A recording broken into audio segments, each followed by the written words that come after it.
Good morning to all of you. So, this is Dr. Pranjali. हम first paper के बारे में discuss कर रहे हैं और उसमें डाउट सेशन 2 है. तो yesterday there was some problem in the video, तो वो बीच में रुक गई और वो क्वेश्चन जो कि कंप्लीट हो भी गया था लेकिन बीच में फिर भी रुक गई और ये यहाँ पे जाके रुक गई, बट इसका इतना पार्ट अभी बाकी था. तो चलिए, हम कहाँ थे? हम ये प्रूव कर रहे थे, मैंने वो स्लाइड तो नहीं रखी, हमने ये प्रूव कर चुके हैं कि ए और बी अगर दो सेट हैं. मैं थोड़ा बता देती हूँ, जिन लोगों ने पिछली वीडियो नहीं देखी है वो एक बार देख लीजिए. अगर हमें दिया गया है कि हमें प्रूव करना है a minus B C intersection B complement के इक्वल है, तो हम एक साइड से प्रूफ ऑलरेडी कर चुके थे. दूसरी साइड में हम प्रूव कर रहे हैं कि सी इंटरसेक्शन बी. इसे प्रूव करने के लिए हमने a को तो इसका सबसेट दिखा दिया, x को तो y का. अब हम ये दिखाना चाहते हैं, ये हमारा एम था. तो हमने इसका एक एलिमेंट लिया और इसमें दिखाने की पूरी कोशिश कर रहे हैं. तो y हमने किसका एलिमेंट ले लिया, इसका मतलब y दोनों में है, एंड के साथ दोनों में है. ठीक है. अब y c में है पर y b में तो नहीं हो सकता क्योंकि वो b कॉम्प्लीमेंट में है. आप जानते ही हैं कॉम्प्लीमेंट में क्या है, जो एलिमेंट बी में बिलोंग ना करे. तो अभी इस बट के बाद वाले को हम एज इट इज रखते हैं, लेकिन इस सी का सॉल्यूशन कर रहे थे. तो हमें इस बात का यूज करना है कि a is equals to b union सी. तो हुआ क्या है कि अब हमारे पास अगर कोई एलिमेंट बी यूनियन सी में होता है तो आप लिख देते हो ना उसे कि या तो वो बी में है या वो सी में है. तो किसी एक में होने पे यूनियन की गारंटी मिल जाती है. तो इसे आप लिख सकते हो कि वो y b यूनियन c में तो पक्का होगा, लेकिन वो b में अभी भी नहीं है. और b यूनियन c क्या दिया है आपको, a. ओके.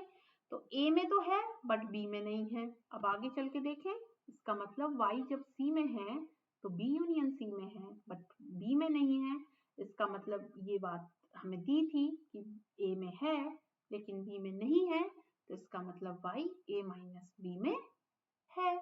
लेके किसका एलिमेंट चले थे, इसका लेके कहाँ आ गए, इसमें. तो इसका मतलब ये इसका सबसेट हो गया. क्यों? क्योंकि y तो अनकंडीशनल कोई एलिमेंट था, y के ऊपर तो कोई कंडीशन नहीं थी ना. y तो एक आर्बिट्री एलिमेंट था, कोई भी उठा लो. तो जब सबके लिए ट्रू होगा तो इसका मतलब ये ऐसा. तो अब 1 में क्या लिया, ये a minus B subset of c intersection b complement. b में क्या ले लिया, ये. तो इन दोनों से क्या निकला कि ये दोनों एक दूसरे के इक्वल है. ओके. सबसेट दिखाने का तरीका भी आपको पता चल गया है. चलिए अब नेक्स्ट क्वेश्चन ले लेते हैं. फोर्थ क्वेश्चन भी सेट पे आया हुआ है.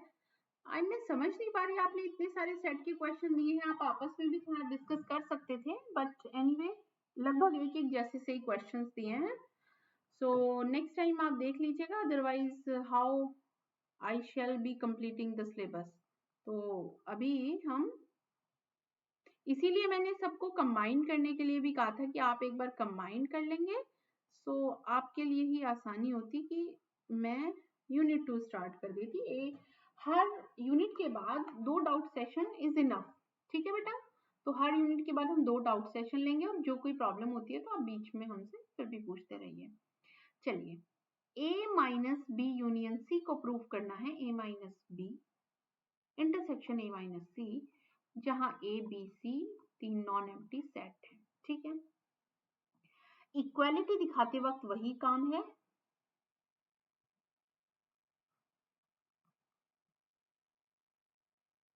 we shall show that a minus b union c is a subset of a minus b intersection a minus c and a minus b intersection a minus c is a subset of b union c. मतलब left को right का subset दिखा दीजिए, right को left का, तो आपको पता चल जाएगा कि ये दोनों इक्वल हैं. तो मतलब आपको एक ये भी प्रूव करना है और एक ये भी प्रूव करना है। दोनों एंड के साथ लिखे हैं ना मैंने। तो चलिए फर्स्ट को पहले प्रूव करते हैं। देखिए पिछले क्वेश्चन में भी ऐसे किया था, जिसमें वीडियो बीच में कुछ टेक्निकल रीजन की वजह से रुक गई थी। तो चलिए ये शो करते हैं। लेफ्ट हैंड साइड ले लीजिए। हमने ली है a माइनस बी यूनियन सी। तो हम क्या लिखेंगे कि एक आर्बिट्री एलिमेंट लेके चलते हैं लेफ्ट हैंड साइड के लिए। सो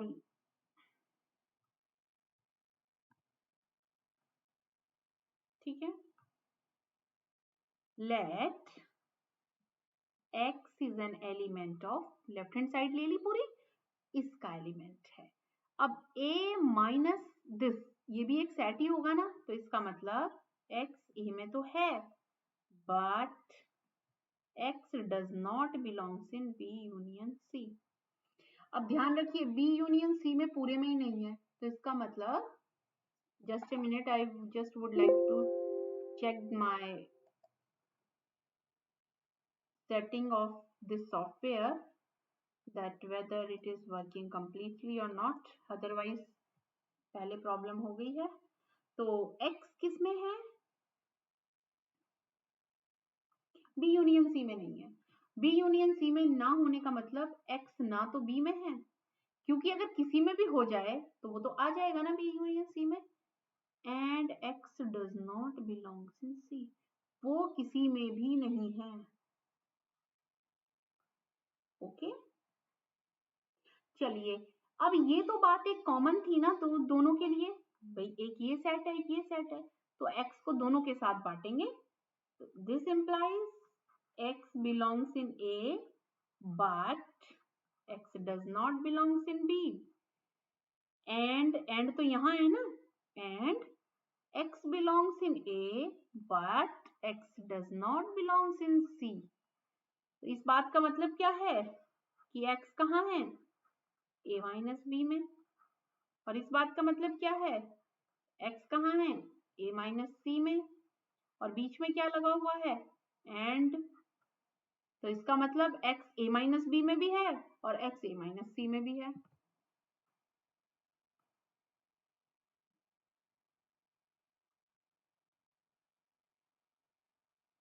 इसका मतलब x दोनों में है, दोनों में हुआ ना। This implies x belongs in a minus b intersection a minus c, इसका मतलब x दोनों में है, और x कैसा है, arbitrary.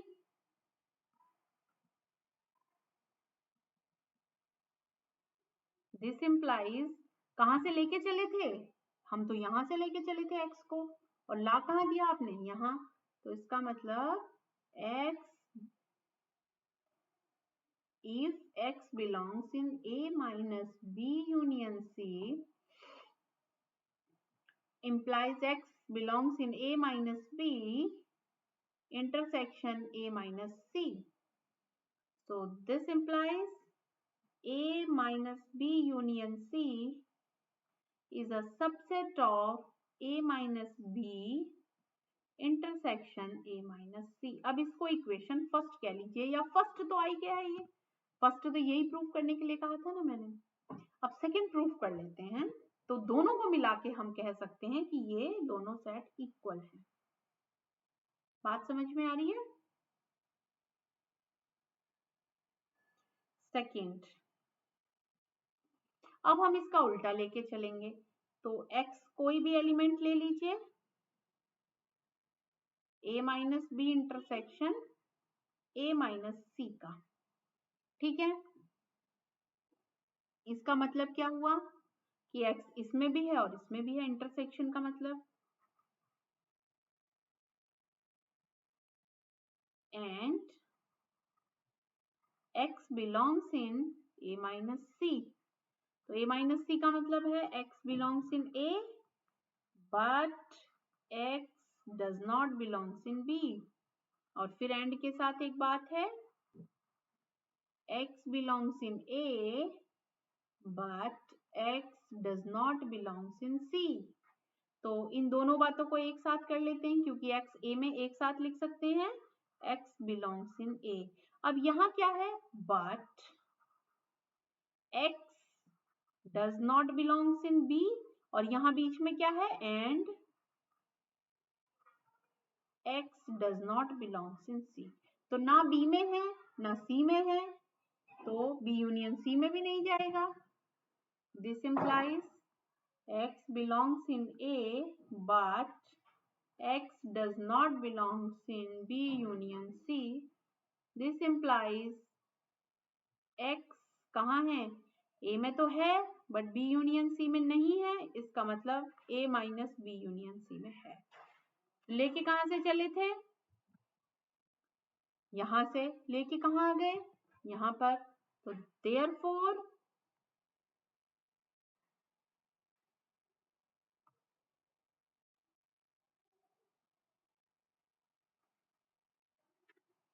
x belongs in A minus B intersection A minus C implies x belongs in A minus B union C।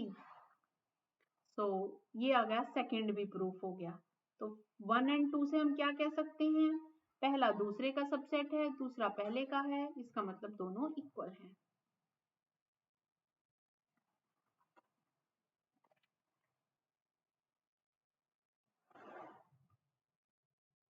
x belongs in, oh sorry,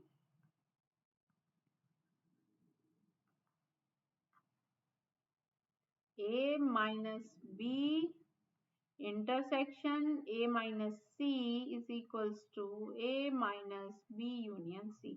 इस type के जो क्वेश्चन होंगे वो आप ऐसे कर सकते हैं, ठीक है।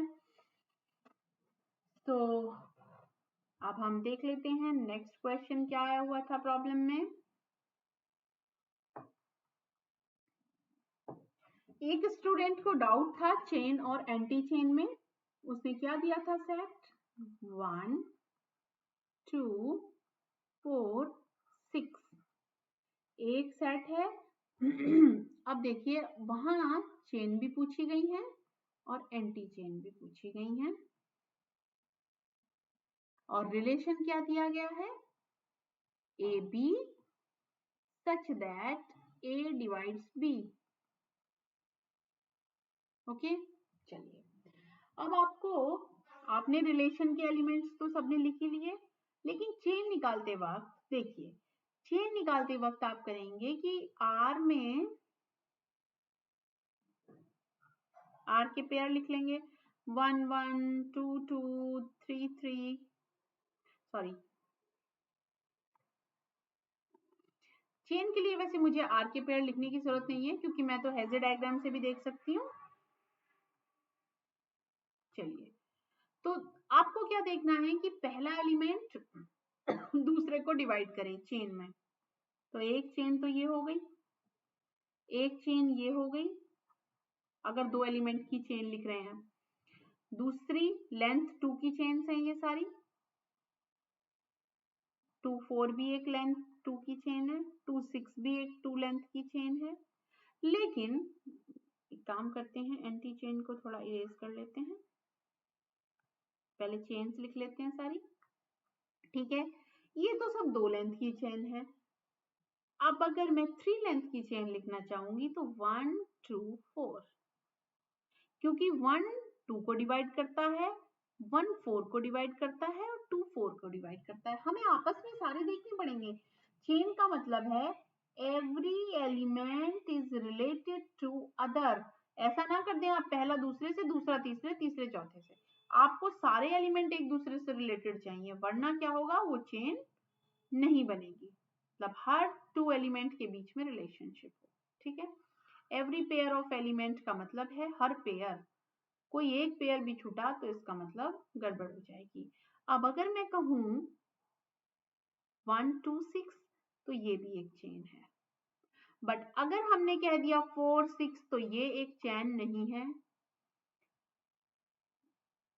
1 4 6 भी चेन नहीं है। तो मेन डाउट था स्टूडेंट का कि 1 तो 4 को डिवाइड करता है, 1 6 को डिवाइड करता है, पर क्योंकि 4 6 को डिवाइड नहीं करता है, आप क्या 6 को 4 से डिवाइड करके कोई पूरा पूरा नंबर ले आओगे? डिवीजन का मतलब बता दिया था मैंने कि यहाँ रिलेशन में है कि फुल्ली वो डिवाइड करके एक इंटीजर वैल्यू आ जाए, ठीक है।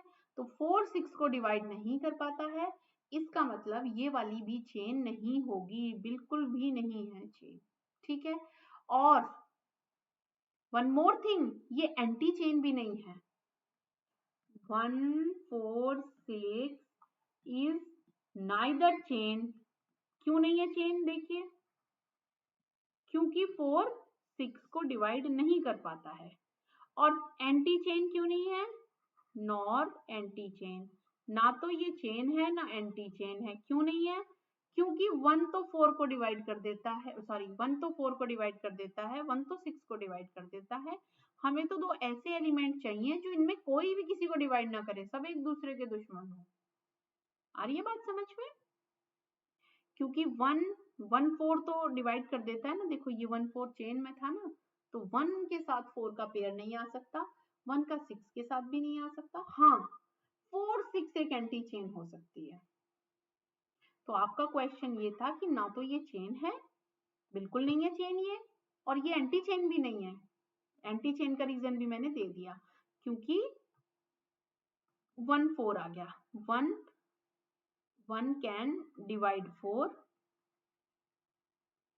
1 कैन डिवाइड 6, तो फिर एंटी चेन बनाते वक्त हमारे पास कोई किसी को डिवाइड ना करे, सब एक दूसरे के एंटी हो। 1 4 का एंटी होना चाहिए था, 4 6 का होना चाहिए था, 1 6 का, तो बन जाती।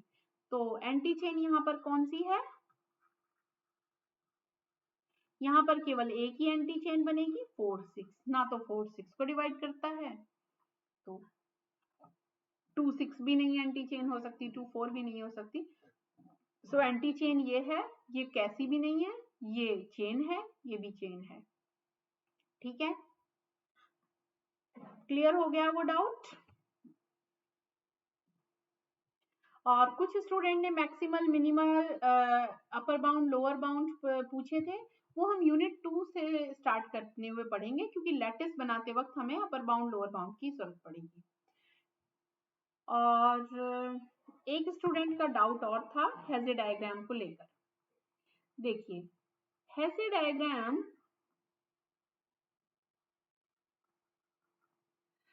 अब स्टूडेंट ने पूछा है कि मैम ये A रिलेटेड टू B ऐसा ग्राफ बना रखा है, B रिलेटेड टू C, तो ये तो लेफ्ट टू राइट एरो जा रहे हैं, फिर आप इसे हेज़े डायग्राम बोलेंगे या नहीं?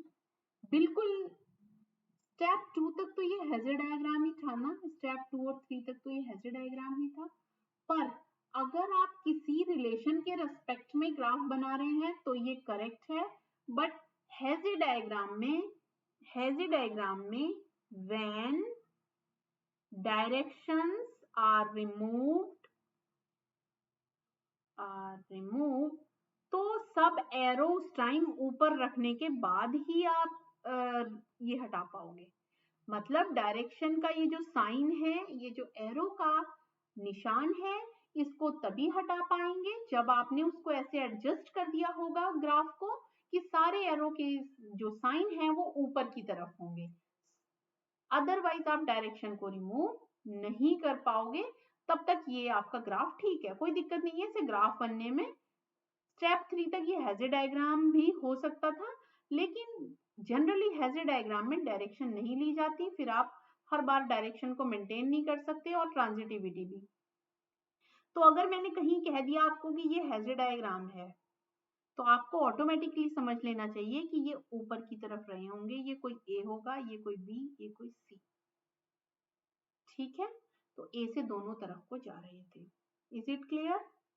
जैसे ए से बी जा रहा था, बी से सी, अच्छा बी से सी भी जाए तो ठीक है। तो अगर ये किसी रिलेशन का ग्राफ है, ये ग्राफ अगर रिलेशन का है तो ये कोई बात नहीं, करेक्ट है। लेकिन ये हेज़े डायग्राम बनाते वक्त आपने एरो सब ऊपर की तरफ करने हैं और उनको एरो के साइन को हटा भी देना है। जब तक आप एरो का साइन नहीं हटा रहे तब तक ये कोई प्रॉब्लम क्रिएट नहीं कर रहा है। ठीक है, तो ये आपको डाउट नहीं रहना चाहिए। Generally Hasse diagram is without direction, ऐसा भी हो सकता है हेज़े डायग्राम, ऐसा भी हो सकता है, ऐसा भी हो सकता है। तो इसका मतलब है ये ऊपर जा रहा है, ये भी ऊपर जा रहा होगा, ये भी ऊपर जा रहा होगा, ये ऑटोमेटिक है। और हो सकता है यहाँ भी ऐड हुआ हो एक, पर वो हमने ट्रांजिटिविटी की वजह से रिमूव कर दिया हो। ठीक है, तो मतलब जो सबसे नीट एंड क्लीन स्ट्रक्चर आएगी उसको फाइनली हेज़र डायग्राम बोला गया है। अदरवाइज ये डायरेक्शन के साथ तो कोई प्रॉब्लम नहीं है, ये तो आप बिल्कुल क्लियर कट बना रहे हो। स्टेप 2 तक, स्टेप 3 तक तो आप ऐसे ही रखते हो ना हेज़र डायग्राम को भी। तो जो फाइनल स्ट्रक्चर बन के आती है जनरली वही हम बोलते हैं। और डायरेक्शन को रिमूव करते वक्त उसको एडजस्ट करना है, बिना रिमूव करे तो अभी तक कोई दिक्कत नहीं है इसको। ठीक है, सो नेक्स्ट क्लास में हम मैक्सिमल, मिनिमल, लैटिस और ये सब पढ़ेंगे। तो होप आपके डाउट्स अभी हो गए होंगे, और जिनके बचे हैं डोंट टेक इट पर्सनली, उनके डाउट्स भी क्लियर किए जाएंगे। यूनिट 2 स्टार्ट करते वक्त कुछ डाउट ऑटोमेटिकली आपके क्लियर हो जाएंगे। Okay then.